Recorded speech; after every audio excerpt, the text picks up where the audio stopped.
12 ஆண்டுகளுக்கு பின்னர் இந்த மேடையில் வந்து நான் நிற்கிறேன். பெரியார் திடலில் ராதா அரங்கத்தில் ஆண்டுகள் 12 உருண்டோடியதற்கு பிறகு எந்த தலைவனை 29 ஆண்டுகள் இப்படிப்பட்ட மேடைகளிலே வாழ்த்துரைத்தேனோ, அமைகின்ற களங்கள் ஆயிரமாயிரமாய் அடுக்கடுக்காக வந்தாலும் அவற்றுக்கெல்லாம் அஞ்சாமல் கண் துஞ்சாமல்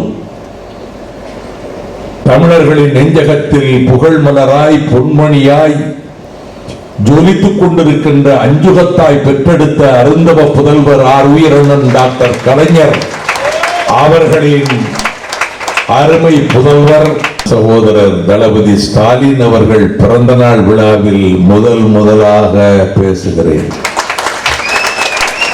சேகர் பாபு அதில் சுட்டிக்காட்டினார். ஆனால்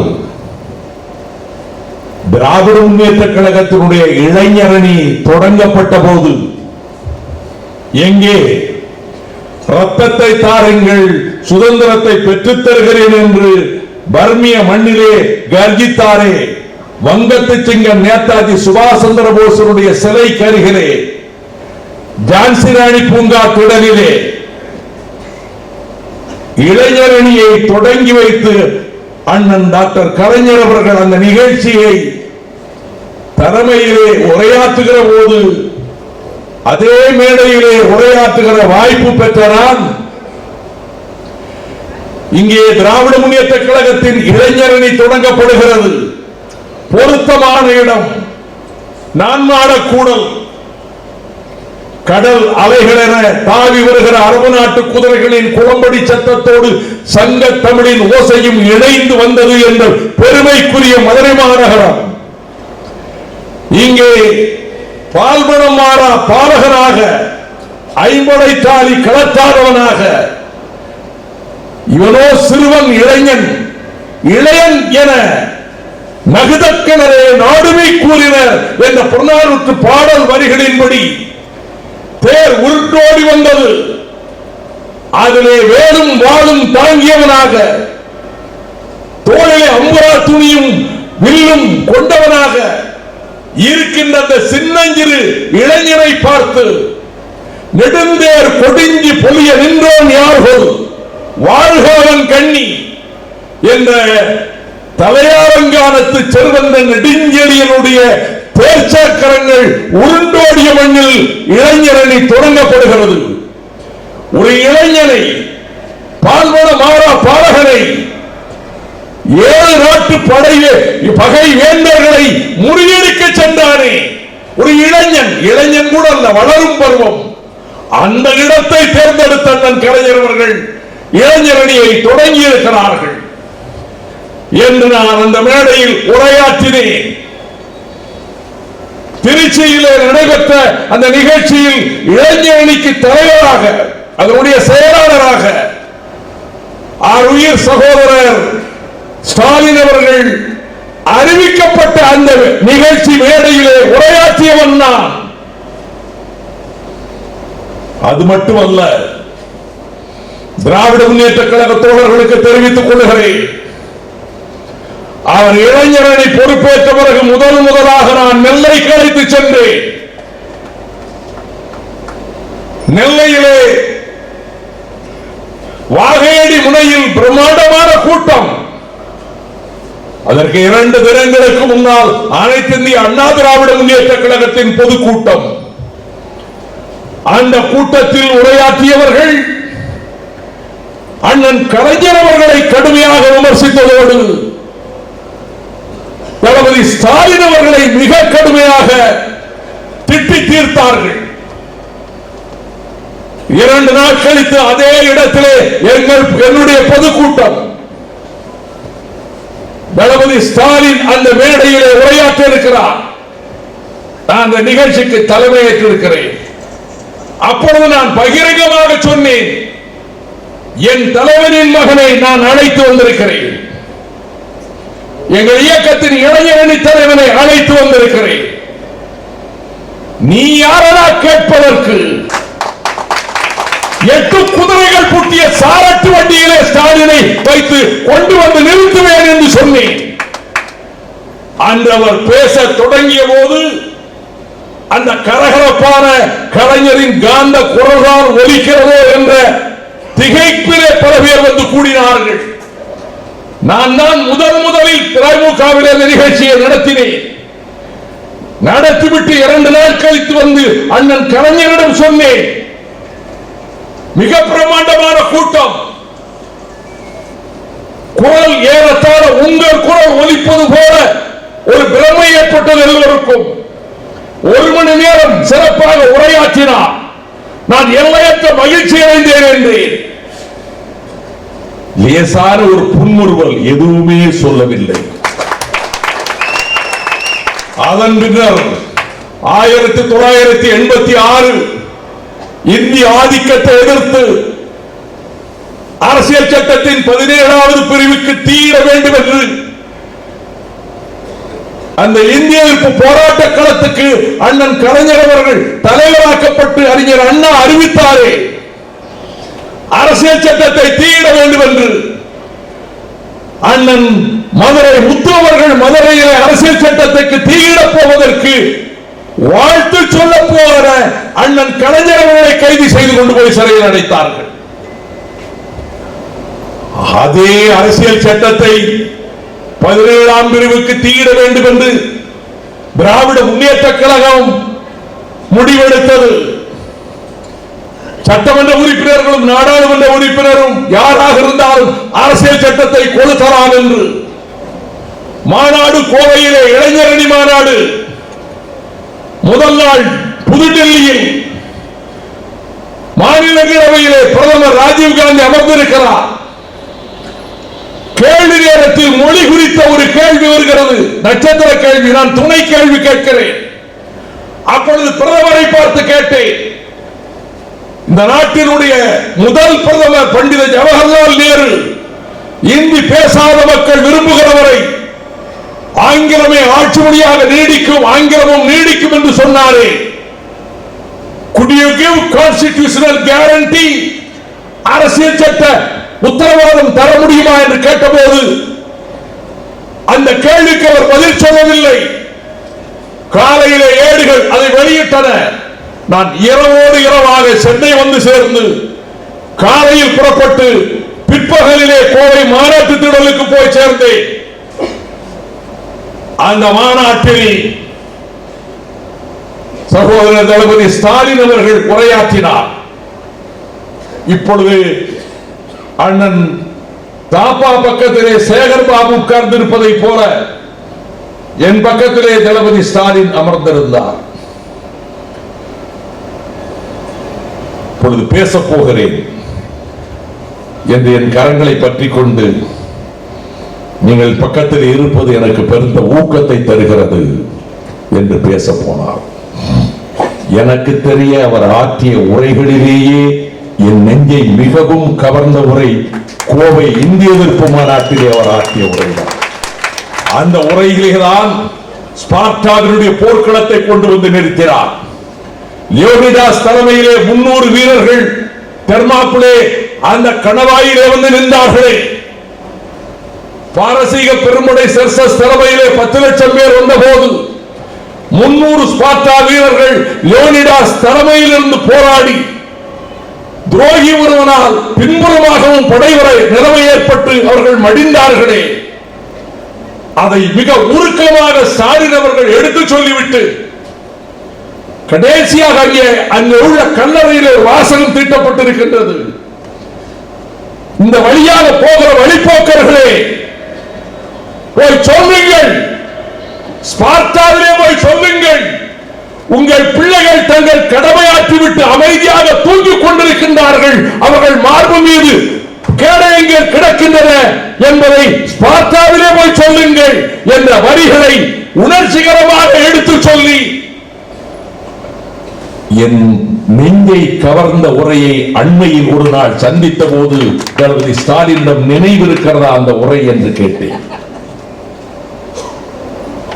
அன்பு சகோதரர்களே, நாடே கவனித்துக் கொண்டிருக்கிறது. வைகோ கரண் கொடுத்திருக்கிறானே, உள்நோக்கம் ஏதாவது இருக்கிறதா? கடுமையான பகை இருதரப்பிலும். அண்ணன் தம்பிக்குள் பகை வந்தால் கிராமத்திலே வெட்டுக்கூத்தல் தான் போய் நிற்கும். அது தெரியும், உசிலம்பட்டிக்காரருக்கு என்னை விட தெரியும். ஆனால் பகைவன் ஒருவன் வீட்டை நோக்கி படையெடுத்து வருகிறால் 2 அருவாளும் சேர்ந்து கொண்டுதான் போய் நிற்கும். ஆகையினாலே எனக்கு எந்த உள்நோக்கமும் இல்லை. என் தாயகத்திலே, என் தமிழகத்திலே நான் உயிரினும் மேலாக போற்றி வணங்குகிற நான் பிறந்த புண்ணிய பூமியிலே திராவிடம் வெல்ல வேண்டும் என்பது மட்டுமல்ல, சமஸ்கிருத இந்தி ஆதிக்கங்கள் இங்கே நுழைந்து விடாமல் அவற்றை வேரோடு வேரடி மண்ணோடு வீழ்த்துவதற்கு சூழ்நிலை ஏற்க வேண்டிய நேரம் வந்திருக்கிறது. இளைஞர்களுக்கு, எங்கள் அடுத்த தலைமுறைக்கு. எங்கள் தலைமுறை முடிய போகிறது. அடுத்த தலைமுறைக்கு, அந்த இளைஞர்களுக்கு எனக்கு மிகுந்த மகிழ்ச்சி. அண்ணன் தாத்தா அவர்கள் அற்புதமான சொற்பொழிவாளர். எனக்கு தெரியும், அவரது சகோதரர் பல்கலைக்கழகத்திலே தலை சிறந்த பேச்சாளர் விருது பெற்றவர். ஒன்னு எனக்கு நல்ல நண்பர். அண்ணன் தாத்தாவினுடைய பேச்சை கேட்டு ரசித்தவர். அந்த நாட்களிலே அவர் மேடையிலே பேசுவதை கேட்டு இன்று சரியான நேரத்தில் எதை பேச வேண்டுமோ அதை பேசினார்.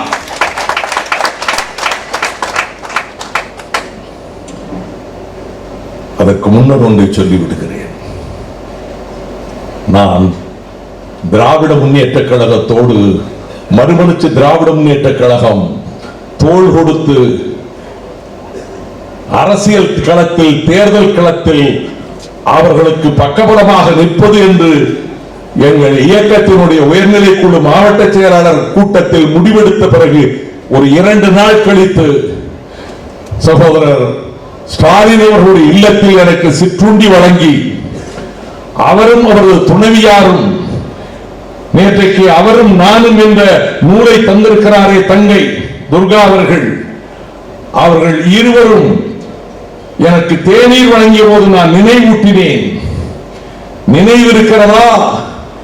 நீங்கள் திருமணம் முடிந்ததற்கு பின்னர், சிறைச்சாலை விட்டு வெளியே வந்த பின்னர், திருமணமாகி 5வது மாதத்திலே சிறைக்கு சென்றார் ஸ்டாலின். அவர் தாக்கப்பட்டார். அந்த தாக்குதலை தடுத்த காரணத்தினாலே வயிற்றிலே வெட்டி மிதித்தார்கள். உள்ளுறுப்புகள் சிதைந்தன. சிங்கத்தமிழன் சிட்டிபாபுவுக்கு அவன் சிறையிலே மடித்தான். அவர் மடித்த நேரத்திலே அண்ணன் மாணவர்கள் எனக்கு கடிதம் எழுதியிருந்தார்கள். அப்படிப்பட்ட ஒரு சூழலில்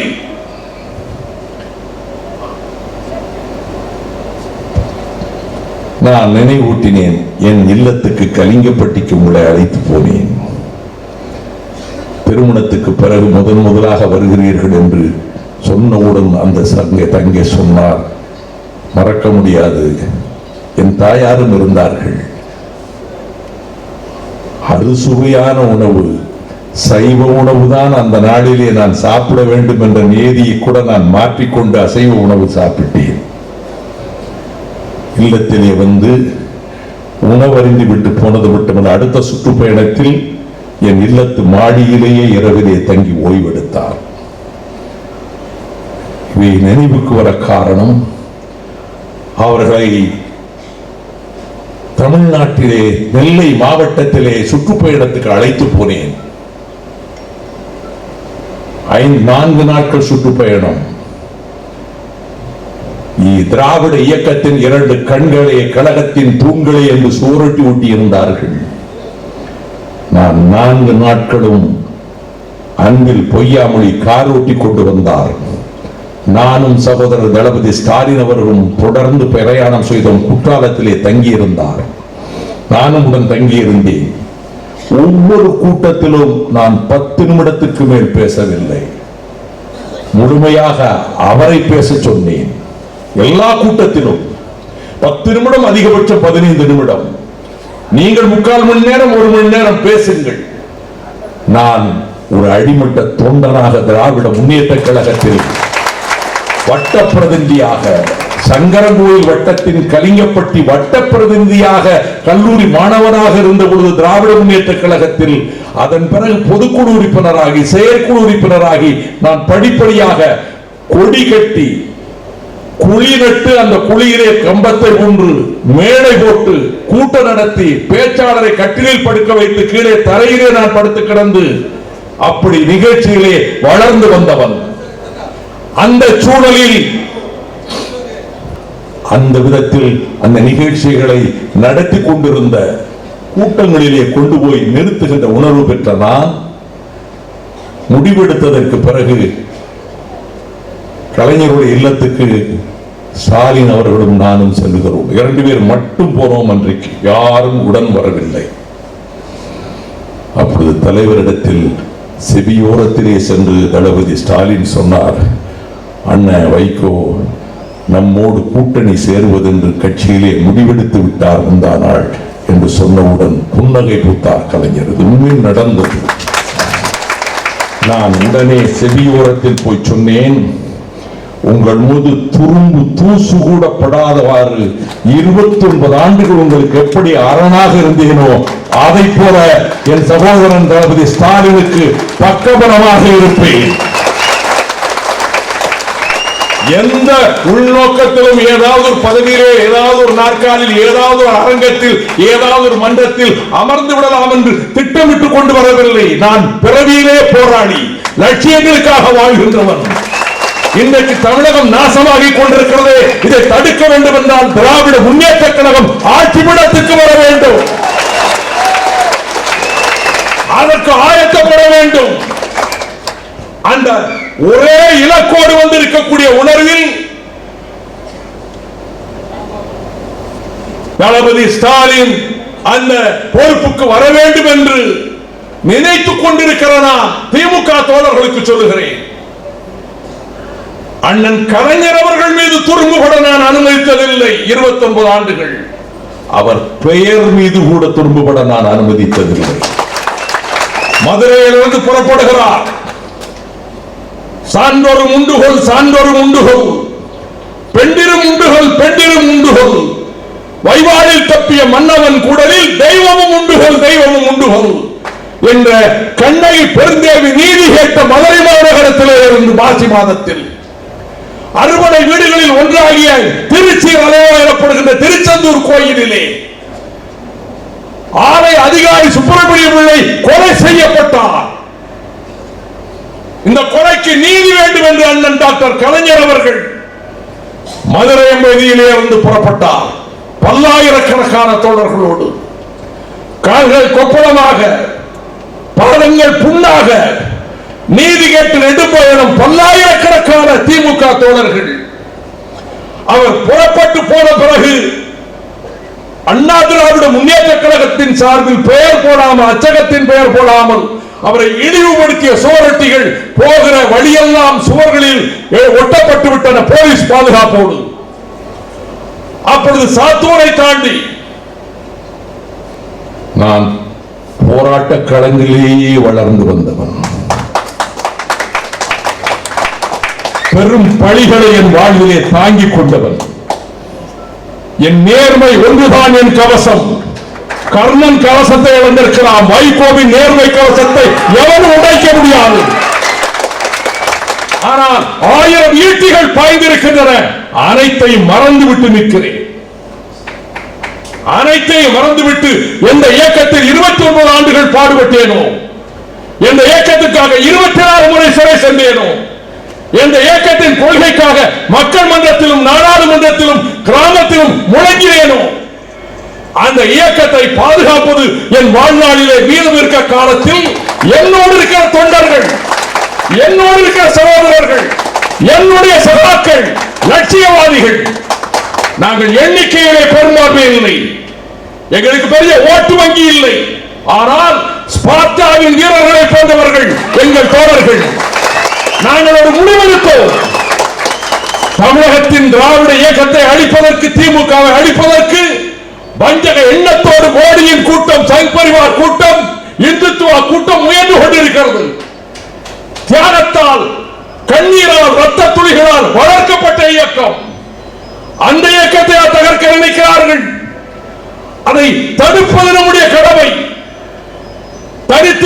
பயனில்லை. இந்த சக்தி யாருக்கும் பயன்பட போவதில்லை.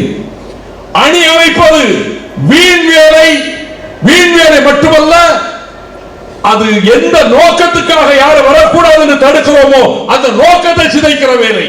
அப்படி என்றால் நம்முடைய முழு பலத்தையும் எண்ணிக்கையில் குறைந்தவர்கள் நாங்கள் திராவிட முன்னேற்ற கழகத்தின் பக்கத்திலே கொண்டு போய் நிறுத்துவது, வகை கூட்டத்தை தகர்ப்பது, ஆட்சிப்படத்திலே மணிமுகம் ஏற்ற செய்வது, அதன் மூலமாக திராவிடத்தை காப்பது. இந்த முடிவெடுத்துக் கொண்டு நான் மட்டுமல்ல, கன்னியாகுமரி கடற்கரை ஓரத்திலிருந்து திருத்தணி வரையில் இருக்கிற மதிமுக தொண்டனும் கிளைக்கழக செயலாளர் முதல் எங்கள் அவைத்தலைவர் வரை அனைவரும் ஒருமித்து எடுத்த முடிவு திமுகவை ஆதரிப்பது என்று. மீதம் இருக்கிற வாழ்நாள் வீணாகிவிடக் கூடாது என்று கருதுகிறவன் நான். அந்த நோக்கத்திலே தான் இந்த முடிவுக்கு நாங்கள் வந்தோம். அந்த உணர்வில் இந்த இயக்கத்துக்கு பக்கபலமாக வந்திருக்கிற நேரத்தில்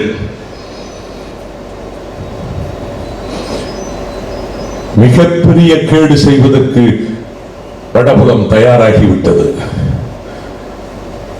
நான் அதைத்தான் சொல்ல வந்தேன். சுவரொட்டிகள் ஒட்டினார்கள். நான் கோவில்பட்டி எல்லையில் வந்து மறுநாள் வருகிற அண்ணன் கலைஞரை வரவேற்க நான் எல்லா வேலைகளும் செய்து கொண்டிருக்கிறேன். பிரிக்கப்படாத நெல்லை மாவட்டம், திருச்செந்தூரில் நிகழ்ச்சி நிறைவு, எல்லா இடங்களிலும் கோயில்பட்டி, எட்டயபுரம், எப்போதும் என்றால் தூத்துக்குடி, ஆத்தூர், ஆறுமுகநேரி, காயல்பட்டினம், திருச்செந்தூர், இத்தனை இடங்களிலும் ஏற்பாடுகளை நான் கவனித்துக் கொண்டிருக்கிறேன். எல்லைக்கு வருகிறேன். அண்ணன் கலைஞரை வரவேற்பதற்காக தொண்டர் படையினர் நெல்லையில் இருக்கிறார்கள். நான் தனியாக வந்தேன். என்னோடு சங்கரங்கோவில் ஒன்றிய பெருந்தலைவராக இருந்த காசிராஜன் என்ற தம்பியும் அவரது நொச்சிகுளம் ஊரை சேர்ந்த 5 இளைஞர்களும் என்னோடு காரில் வருகிறார்கள். காரை ஓட்டி வருகிற பையன் வாடகைக்கார் தான், பாண்டி என்கின்ற ஓட்டுநர். நான் நகரத்தின் வடக்கு எல்லையில் வந்திருக்கிறேன். என்னிடம் ஓடி வந்து தகவல் சொல்கிறார்கள். அதிமுகவினர் 200 பேர் சாலையிலே அண்ணன் கலைஞரை பற்றி இழிவாக சுண்ணாம்பால் எழுதிக் கொண்டே வருகிறார்கள். நான் அந்த வார்த்தைகளை சொல்ல விரும்பவில்லை, என்ன எழுதினார்கள் என்று. தெற்கே இருந்து திருநெல்வேலியில் இருந்து வருகிற பாதை எல்லையிலிருந்து நகரத்துக்குள் பிரதான சாலையில் அண்ணன் கலைஞர் வருகிற சாலையில் சுவர்களிலே சுவரொட்டி ஒட்டியது மட்டுமல்ல, ரோட்டிலே எழுதி கொண்டு வருகிறார்கள். அந்த வார்த்தையை சொல்ல விரும்பவில்லை. இந்த வழியாக ஒன்று வருகிறது என்று சுண்ணாம்பிலே எழுதி கொண்டு வருகிற 200 பேர். நான் காரை எடுறா அப்படின்னு நேராக அவர்கள் வருகிற பாதைக்கு எதிரே தன்னந்தனி நாங்கள் 6 பேர் தான் காரை கொண்டு போனேன். நெருங்கி போனவுடன் அவர்கள் வந்து மறித்தார்கள். கார் ரோட்டை விட்டு கீழே இறங்கி மண் சாலையிலே போக வேண்டும், பக்கவாட்டிலே. நான் கண்ணாடி இறக்கிக் கொண்டு எதற்கு என்று கேட்டேன். நாங்கள் எழுதி வருகிற இந்த எழுத்துக்களை உங்கள் காரின் சக்கரங்களில் உள்ள டயர்கள் அழித்துவிடும், அதனால் எல்லா காரும் சுற்றி இறங்கித்தான் போகிறது. நாங்கள் எழுதுகிற எழுத்தை அழித்து விடக்கூடாது. நான் அங்கிருந்தது போது என்றில்லை. அதனால் தான் எத்தனை படைக்கருவிகள் என் பாசறையில் இருந்தாலும் யுத்தகலத்துக்கு போகிற போது நான் கையில் எடுத்துக்கொண்டு போகிற போர்வாள் என் தம்பி வைகோதான் என்று அண்ணன் கலைஞர் அவர்கள் சொன்னார். அன்றிருந்த வைகோவை இன்று நீங்கள் பார்க்க முடியாது. அன்றைக்கு எரிமலையாக வெடிப்பேன், எதற்கும் அஞ்ச மாட்டேன். நான் காரை விட்டு இறங்கினேன். என்னடா, என் தலைவன் பேரை நீ ரோட்ல இவ்வளவு கீழ்த்தரமா எழுதி சுண்ணாம்பு எழுதி வைப்ப, அதன் மேல போனா எங்க கார் டயரை அடிச்சிருமா? நான் கீழே இறங்கி போனோம். டை பாண்டி அந்த அருவாலை இடறா அப்படின்னு அவர்கிட்ட அந்த கார் சீட்டு கீழே வீச்சருவா போட்டிருப்போம் எப்பயும். அவன் அருவாலை எடுத்துட்டு இறங்கினான். காசிராஜனோட வந்த பையங்க 5 பேர் கிராமத்து பையங்க, ரொம்ப துணிச்சலானவங்க. அவங்க கைகள்ல சில ஆயுதங்கள் இடுப்புல வச்சிருந்தாங்க. என்னென்ன ஆயுதம்னு சொல்ல விரும்பல. அந்த ஆயுதங்களால் தாக்கினார்கள். ஒரு 5-6 பேருக்கு மண்டை உடைஞ்சது.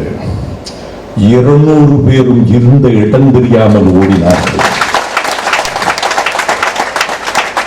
நான் தான் வைகோ திமுகவுக்காக பாடுகிறேன். சுற்றுப்பயணம் நடந்து மறுநாள் வருகிற பொழுது அண்ணன் கலைஞர் அவர்கள் கேள்விப்பட்டு எழுதுனா எழுதிட்டு போறான். எவ்வளவு உயிருக்கு ஆபத்து. அவங்க 200 பேர் இடத்துல போய் நீங்க மோதி இருக்கீங்க. அண்ணா உங்க பேரை எழுதிட்டு அது மேல கார் போக கூடாதா? நாங்க இங்க உயிரோடு இருந்த என்ன பிரயோஜனம்? துண்டு துண்டா வெட்டி சீவி எறிஞ்சிருவோம். நாங்க 200 பேர் 2000 பேர் இருந்தால் நிற்போம். என்னை அப்படியே கையை பிடித்துக் கொண்டார். சுற்றுப்பயணம் முடிந்து 1 வாரம் கழிச்சு அதிமுக பொதுக்கூட்டம், பேரை சொல்ல விரும்பவில்லை, அன்றைய அமைச்சராக இருந்தவர் வந்து பேசினார். இங்கே ஒரு ரவுடி பயல் இருக்கிறான், அவன் எம்பியாக இருக்கிறான். ஒய் கோபால்சாமி என்ற அந்த குண்டன், அந்த ரவுடி, அவனை கலைஞர் கருணாநிதி எம்பி ஆக்கி வைத்திருக்கிறார் என்று பேசினான். இதெல்லாம் நடந்தது.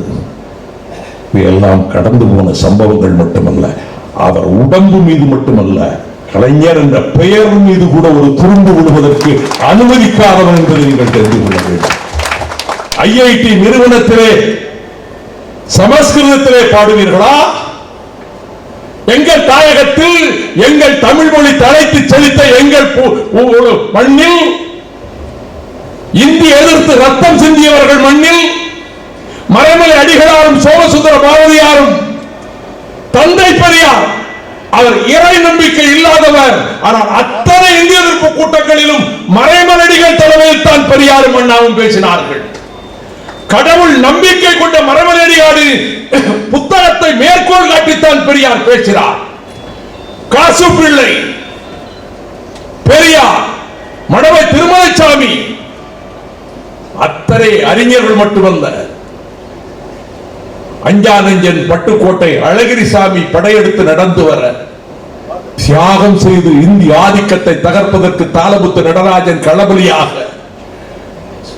சிவலிங்கம் சின்னசாமி, அரங்கநாதன், ஆசிரியர் வீரப்பன், விராலிமலை சண்முகம், கீரனுருமுத்து, சத்தியமங்கலமுத்து, மயிலாடுதுறை தண்டபாணி, பீளமேடு தண்டபாணி, மயிலாடுதுறை சாரங்கபாணி தீக்குளித்து மடிய, எல்லையை காக்க வேண்டிய ராணுவம் தமிழ்நாட்டுக்குள்ளே நுழைந்து நூற்றுக்கணக்கானவர்களை சுட்டு பொசுக்க, திருப்பூரில் 2 போலீஸ் அதிகாரிகளை தீயிலே தூக்கி வைத்து அவர்கள் சாம்பலாக, அப்படி களம் நடைபெற்ற இடம் மறந்துவிட வேண்டாம். சொரணை கெட்டு போய்விடவில்லை. சோற்றார் அடித்த பிண்டங்கள் அல்ல நாங்கள். மானமும் ரோசமும் அடித்து விடவில்லை தமிழனுக்கு. என்ன திமிர் இருந்தால் டைரக்டர் ஐஐடி பாஸ்கர ராமமூர்த்தி, உன் பூர்வோத்திரம் என்னவென்று முந்தானாலே நான் விசாரித்துக் கொண்டேன்.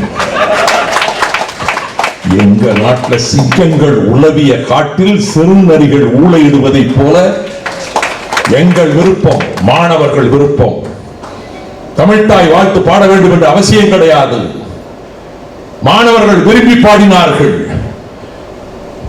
வேறு மாநிலத்தில் வந்த மாணவர்களையும் இங்கே சுரணை கட்டு போற ஒருவரை வைத்துக் கொண்டு நீ வடமொழியில் ஓம் கணபதி பாடலை பாட வேண்டும் என்று ஏற்பாடு செய்தவனே நீதான், எனக்கு தெரியும்.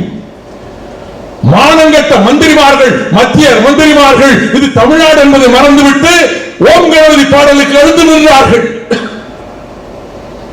ஒரு துக்கம் நடந்திருக்கிறது, அதனால் அந்த சம்பவத்துக்குள் போக விரும்பவில்லை. இன்னொரு மடாதிபதி எழுந்திருக்காம உட்கார்ந்து இருந்தார். அங்கு ஒரு இடி விழுந்திருப்பதனால் நான் பேச விரும்பவில்லை. அவர்கள் பிழிந்து நிற்பார்கள். ஓம் கணபதிக்கு, தமிழ்த்தாய் வாழ்த்துக்கு அங்கு இடமில்லை என்றால் இதை விட நமக்கு வேறு என்ன இருக்க முடியும்?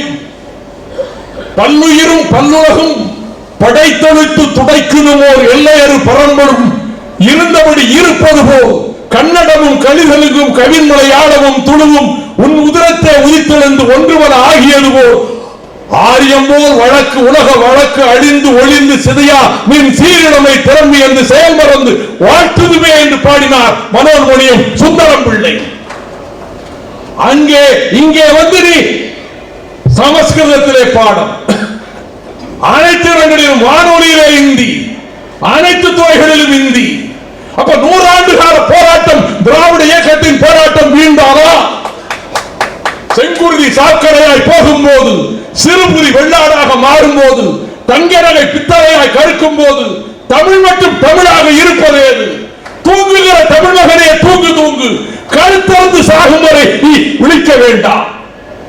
என்ன பாட்டு வரிகளை நினைவூட்ட வேண்டிய நேரம் வந்திருக்கின்றது. அதுக்கு சூளுரைக்கிற நாள் தான் தளபதி ஸ்டாலினுடைய பிறந்த நாள். வெறும் ஆட்சி மணிமகுடம் மட்டுமல்ல, நாலாபுரத்தில் சூழ்ந்து வருகிறதே மோடியின் கூட்டம். நான் நாட்டு பிரதமர் நரேந்திர மோடிக்கு சொல்லிக் கொள்ளுகிறேன், இது அனைத்தையும் சங் பரிவார் அமைப்புகள் ஏற்பாடு செய்ய RSS ஊதுகுழலாக உங்கள் அரசு செயல்பட பாண்டிச்சேரியில் வந்து இந்தியில் கற்பிக்கிறீர்களே, ஆங்கிலம் தெரியும் அல்லவா? அப்படி என்றால் என்ன மன அழுத்தம் உங்களுக்கு? ஆங்கிலம் தெரியும் உங்களுக்கு பேச. உலக நாடுகளில் எல்லாம் போய் இந்தியில் பேசுகிறீர்கள். இந்தி தான் எங்கள் நாடு என்றால் அந்த நாடு எங்களுக்கு தேவை.